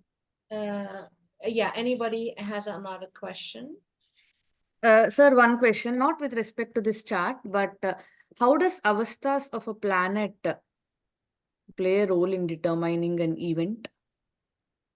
Lajjitadi avastha you are talking about. Any avasthas, there are many, right? Like one is Kumara, adolescent, Vruddha, and some are Lajjita. Those are like different mood. avasthas, like Kumar avastha, Mrat avastha, and all. They are dependent on like degrees. Okay.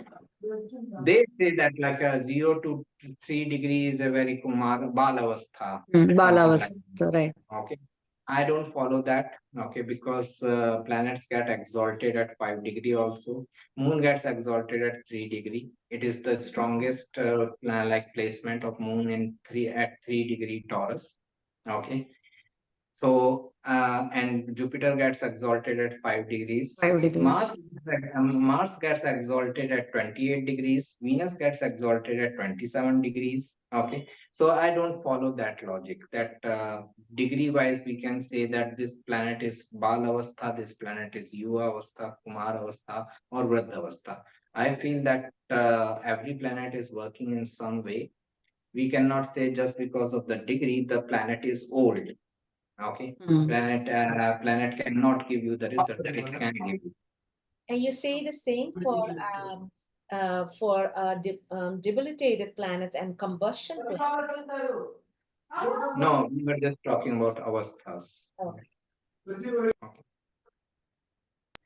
So Right. those are avasthas. That is age, right? That is one of the age factor. And one more, it is alertness, right? Whether the planet is in dreaming mood or whether it is in awake. So if you want to determine an event, say for example, if you're determining a job, and the 10th lord is in asleep mode, like sleeping mode, then should we predict that the job may not be so fruitful to the native? This is only one criteria to decide. Okay, I will not rely much on it unless the whole chart is also indicative of that. Okay, this can be like one of the criteria to rely upon, but not the only criteria to rely. Okay. Thank you, sir. Thank you. I had a quick question on Rama's chart because it has to do with ego. So when Sun and Shani are opposite to each other, that gave him also his separation with father and royal throne and all that stuff. But how was his ego? Could you say that he had a healthy ego? The use of it was good and all that. That's why like I'm reluctant to use the charts of like these divine beings. Okay. Understand like the main thing is that we again, the functioning is on mind. We are functioning as per our mind, as per the criterias. This thing should happen, that thing should not happen.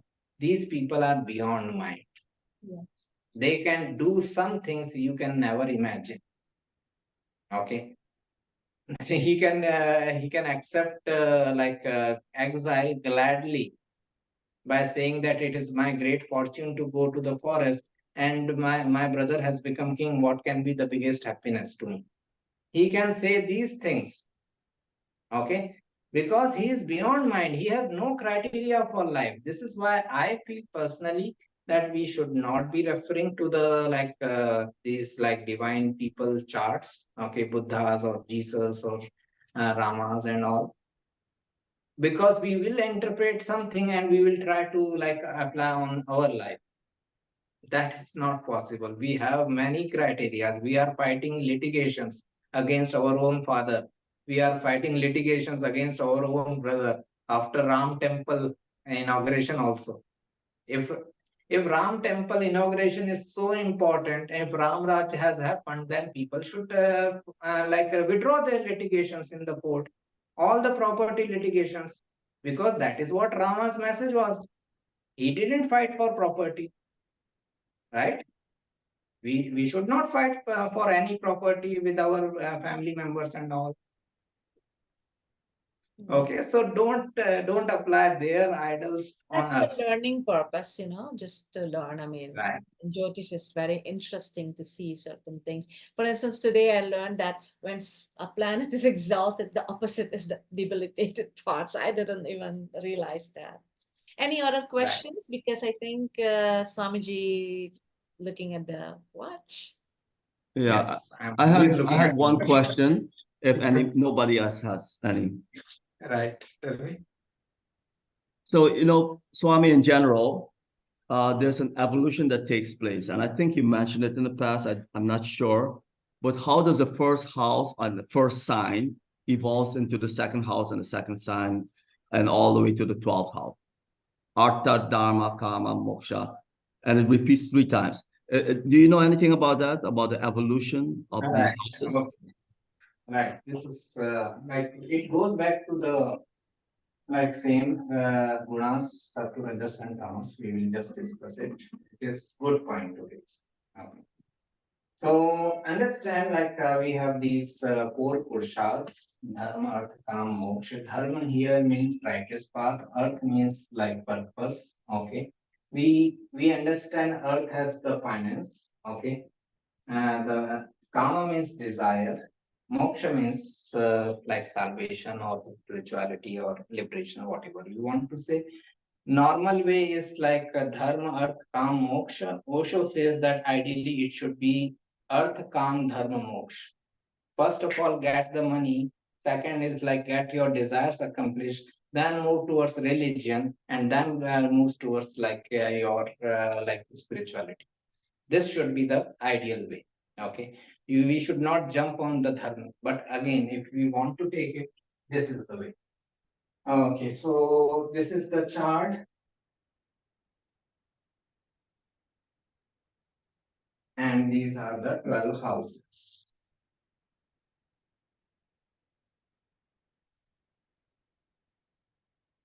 First, second, third, fourth, fifth, sixth, seventh, eighth, ninth, 10th, 11th, 12th. Okay. First house is dharma house, 5th house is dharma house, 9th house is dharma house. First house is dharma house of tamas labor, body labor. Okay. Again the gunas. First house is dharma house of tamas labor. Okay. Second house is 5th house is dharma house of rajas labor, rajas. And 9th house is dharma house of sattva labor. What does it mean? This person is ready to first house. If first house is prominent or person is at tamas level, this person also wants to find his path or righteous path, but he wants to find for his own purposes. He doesn't want to benefit anyone else. Okay, he is about himself. I should gain in my life. I should follow my path and all. if dharma and rajas means, okay, my and mine. Okay, fifth house is what? Your children. Fifth house is love, romance, matter, your partner. So, like, I should be benefited, and my and mine should be benefited. Okay, and the ninth house is the sattva. What is ninth house? People of different ethnicity and culture. Everything should be benefited. Okay, so understand the difference between dharma house at 3 levels. This is tamasic, this is rajasic, and this is sattvic. Okay. Likewise, Artha house, Tamasic is second house, Artha house, Rasic is sixth house, Artha house, Sattvic is 10th house. Kama house, Tamasic is third house, Kama house, Sattvic, Rasic is 7th house. Okay, Kama house, Rasic is 7th house, and Kama house, Sattvic is 11th house. Moksha, Moksha house, 4th house, it is Tamasic. 8th house, Moksha house at Rasic level, and this Moksha house at Sattvic level is 12th house. Okay, this is the way. We can also say in science also, let's take this example. Venus rules Taurus and Libra and gets exalted in Pisces. So Venus body level representations is like Taurus. Mind level representation, Rasic is Libra, and Venus highest representation is in Pisces. Okay, Sattvic. Okay. This is the differentiation we can make. Does it help? You mean to say own sign is tamasic? Exalted is No, the first one. First one is Tamasic. Okay. yeah, for Venus, planets Taurus. you said that Taurus, Venus is Venus body level representation or Tamasic representation are Taurus. I am not saying Venus is Taurus and Taurus is Tamasic. I am saying Venus body level representation can be seen from Taurus sign. Venus mind level representations can be seen from Libra sign, and Venus highest representation can be seen from Pisces sign. okay. Okay, the Sattvic one. There can be a confusion because Sun and Moon rule only one like sign. Sun only rules Leo, Moon only rules Cancer. So that's why I'm still thinking about this concept. But this is one which Gurleen and I talked about, and it looks like a valid concept. Like Mars body level representations can be seen from Aries. Mars mind level representation can be seen from Scorpio. Mars soul level representation is like Sattva representation is Capricorn, exaltation. Sir, can you give any example for this? As I said, I'm still thinking over it. If it can be worked out, so I have to still work on. Yeah, even for these houses also. First house is tamasic, about my you said about my body, and fifth is my children. Right. Like that, maybe another example for dharma or artha houses. Artha house, okay, I need finance or money or purpose. Okay, what is the difference between dharma and righteous path and the purpose? Dharma and artha. Dharma is what I am supposed to follow. I am supposed to become an astrologer. Okay, but I have been astrologer in only last 10 years. Before that, I was trying to do many things to get the money. Okay, the purpose. That was substituted. That was substitute till I find my path.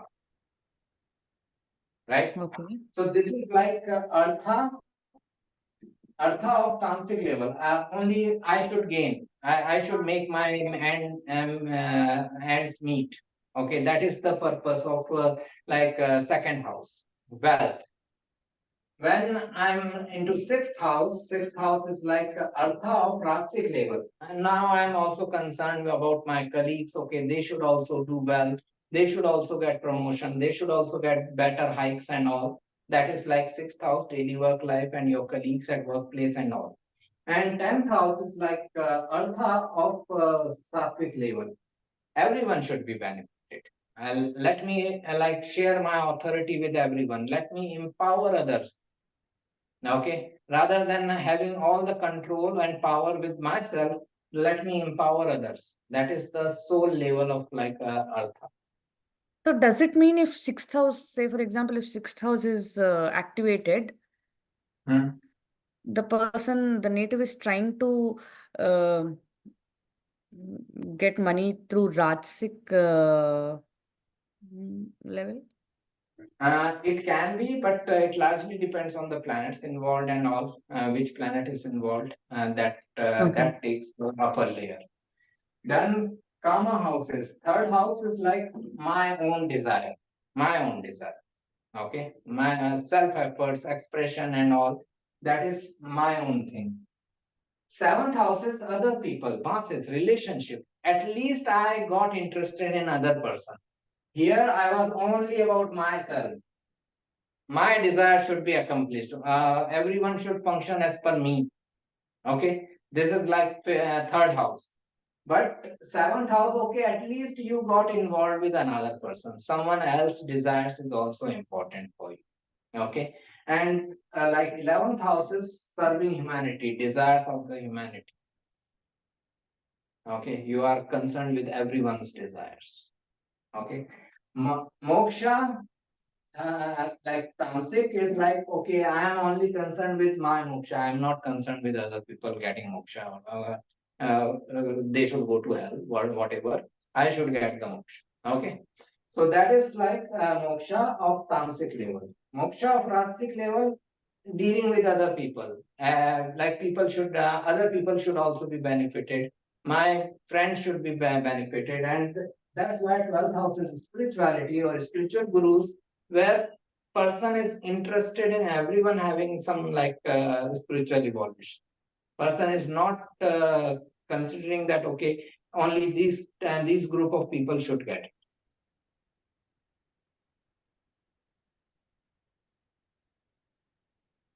Okay. Thank you, Swami Jee. You're welcome. Thank you, sir. This So- this explanation is really very helpful in analyzing chart. Right. Okay.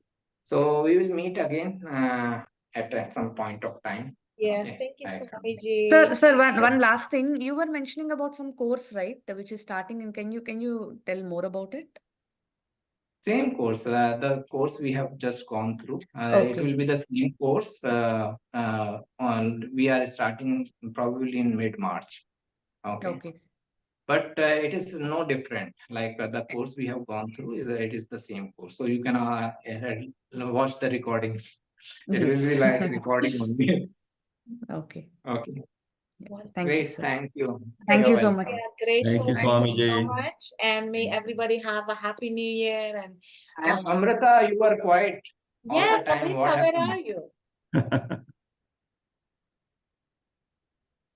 I think she's just I Yeah. have been listening. I have been thoroughly listening to everyone. I mean, Amrita, what did you Okay. it learn? has been, I mean, I'm just a little overwhelmed, I think, right now.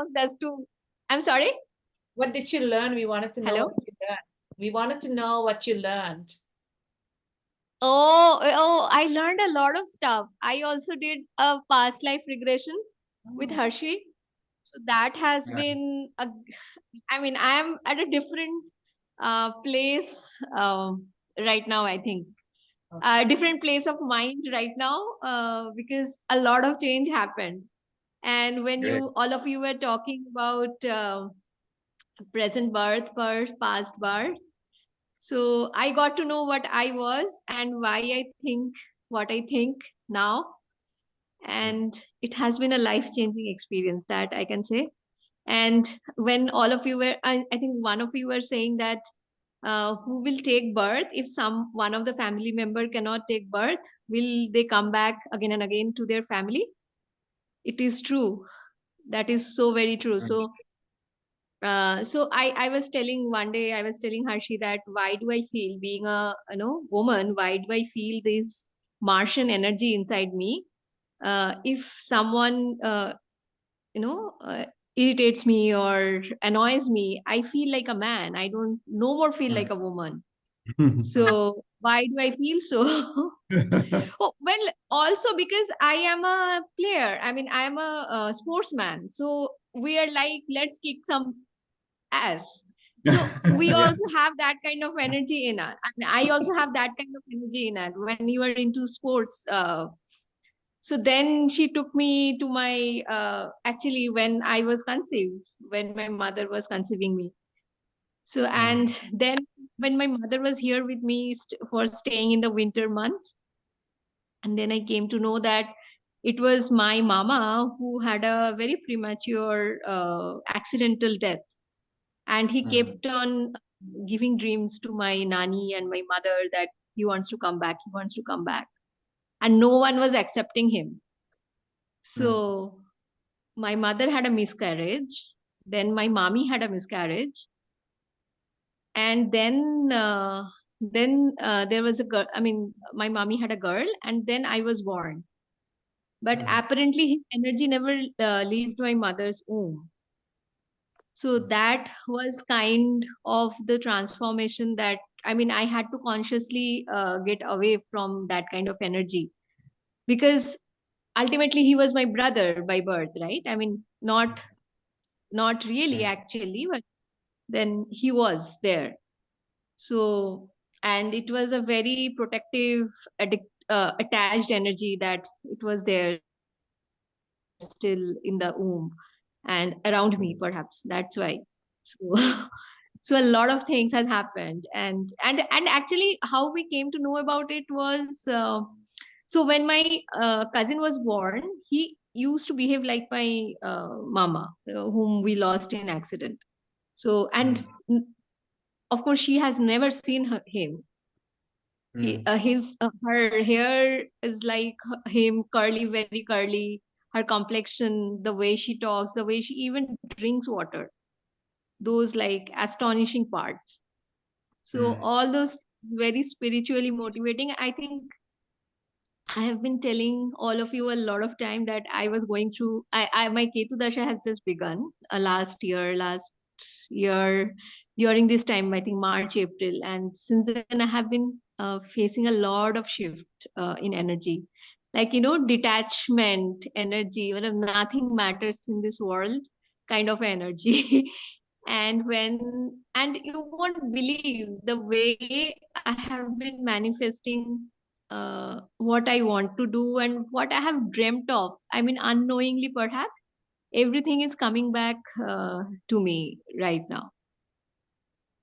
So not only I'm meeting people who are correcting me and breaking my heart, stomping upon me, and all for all good reason. I am now realizing, whatever has happened in my life, I don't want to change one single event of it. I mean, without all those events, I would not have become what I am today. So that is perhaps. That's an enlightenment state. Love acceptance and surrendering. That's great. Yeah. Okay. Thank you. Thanks for sharing. Thank you so much. Thank you so much. Thank you all. Really feeling blessed. Thank you so much, everyone. Thank you, everybody. Thank you. Thank you. Take care.